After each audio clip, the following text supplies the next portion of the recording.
Ang bilis ng panahon, ang bilis din ng taon. Isipin nyo, 2017 na.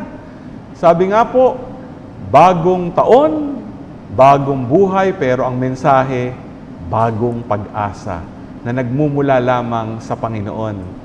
Dami nga daw pwedeng gawing New Year's resolution, pero alam natin, hindi natin magagawa ang lahat ng ito kung hindi natin kasama si Lord.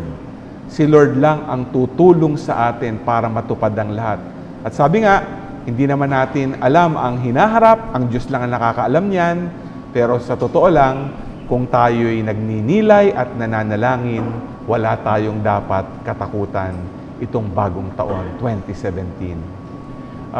Muli po, nagpapasalamat tayo kay Father Angelo, no, ang ating co-host, no, at special guest, at sa ating dalawang kabataan, si Victor at si Cristel. No, salamat sa inyong pagbabahagi. No?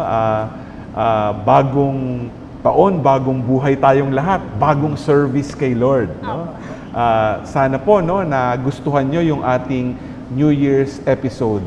Ito po muli si Bishop Milo Vergara ng Diocese ng Pasig para sa #Blessings. Our lives are gifts from above. #blessings. You fill our hearts with love.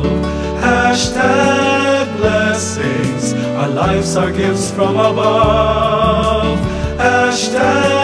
#blessings. You fill our hearts with love.